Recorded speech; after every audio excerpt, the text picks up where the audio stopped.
So what is a Graze board?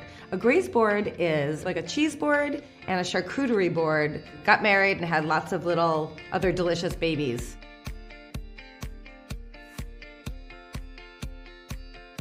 Hi, I'm Katie Workman. I'm a food writer and a cookbook author, and I blog at themom100.com. And today we're talking Graze boards. There are no hard and fast rules about creating a Graze board. It's really what you like, what you think your guests and your family will like, and then keeping in mind some very basic ideas about variety, color, taste, texture, and trying to mix things up and not getting yourself too crazy about what goes together and what doesn't. So we'll start with cheese. And you will see that I have picked a significant variety of cheeses. So you'll notice I put the aged goat cheese farther away from the triple creme. I don't want all the round things together, all the creamy things together, all the red things together. So now we'll move on to our charcuterie or our salumi. These are cured meats, or almost always pork in nature. When you're creating a Graze board, people are going to be pretty much eating everything on the Graze board in its pure, unadulterated form. So you want to go for the best quality that you can find and afford. This is definitely the moment not to buy the deli meats. You don't want the boiled hams and the bolognas. They're wetter, they get slimier, they're great in a sandwich, but save those for the deli platter. So our meats and our cheeses are here. Those are sort of the anchors of the Graze board, and now we're going to start adding in all sorts of other things in no particular order. So smoked fish is another option. You can do smoked salmon, which is what I have here, smoked trout, mackerel, persimmons. This is just one of the fruit I've chosen because of the season, but you will change this up from season to season. Carrots and radishes. And you'll notice that the leaves are still attached to the radishes. This is very intentional. A little bit of green adds such a beautiful freshness.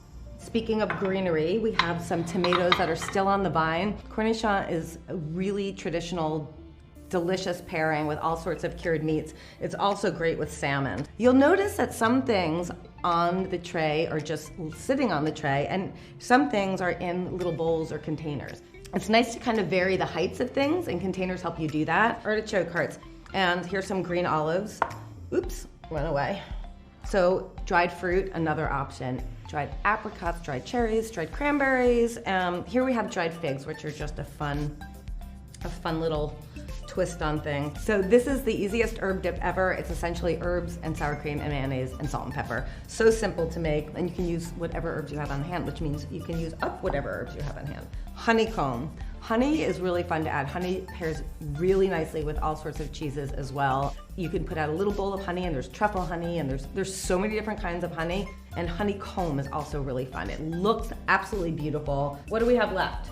We have fruit. There's really not much rhyme or reason to where things go other than your eye is gonna tell you. No wrong answers at all. The last thing we're gonna do is add some herbs.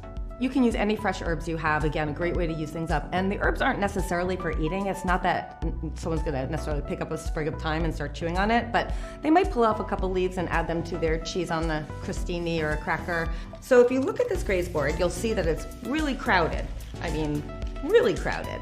And that's intentional. I love the way a slightly overstepped Graze board looks. I think it's just so appealing and so inviting and so bountiful. So I would say for something with this much food on it, you're looking at about 20 people if it's a cocktail party, and if dinner's to follow, I would think that this would happily feed about 30 people. And the other thing about a Graze board is you can replenish it as it goes. So this is a very, very flexible way to entertain. So that's our Graze board, and I hope you all have a Graze board at your next get-together. They are absolutely perfect for the holidays. As you can see, incredibly easy to put together once you decide what you're buying. And I am gonna dig in and try not to mess it up too much.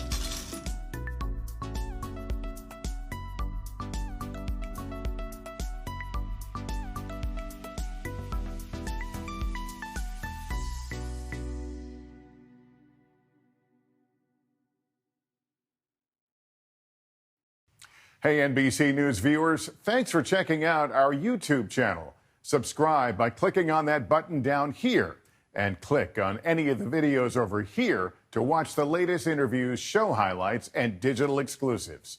Thanks for watching.